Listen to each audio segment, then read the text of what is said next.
malzeme demiştim. Ben çok böyle bir malzeme.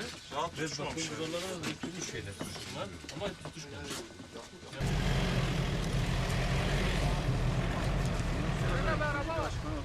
Malzeme olmayınca her yerde farklı yerlere bunu toplar.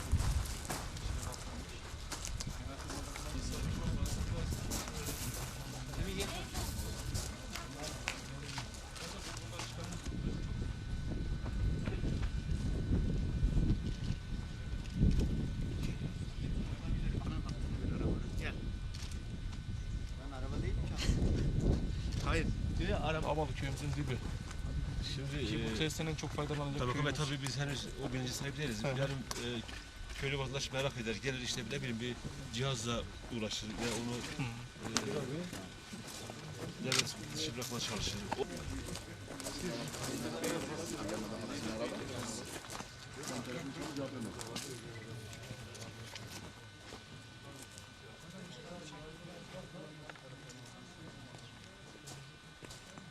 Kemal yakışıklı çıktın mı?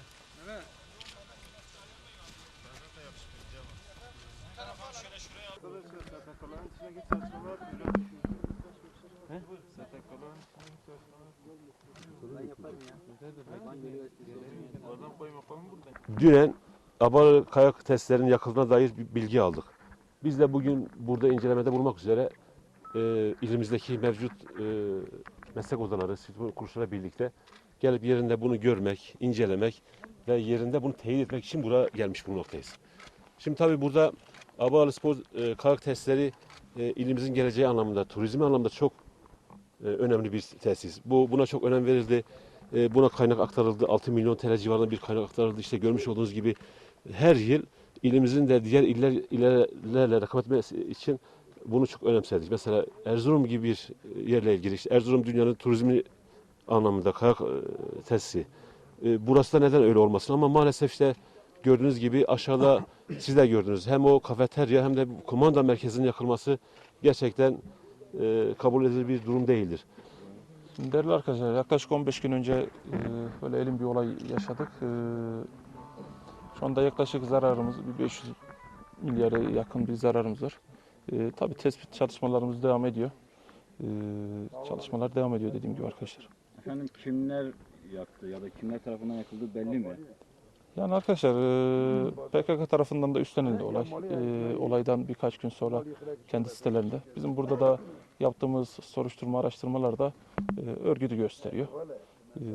Yani kendilerinde bu olayı zaten kendi sitelerinde üstlenmiş olmaları PKK tarafından yapılmış olduğunu kesinleştiriyor. Biz buraya yaklaşık 2 yıldan beridir validemizin öncülüğünde sayın milletvekillerimizin Ankara'dan çıkarttığı ödeneklerle yaklaşık 6 milyon eski parayla 6 trilyon para harcadık buraya.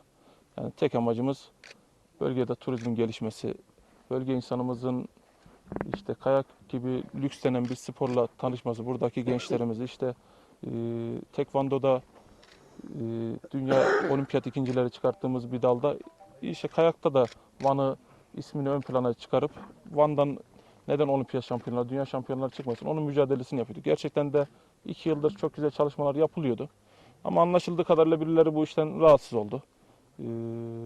Ve işte böyle bir elim olayla karşılaştık.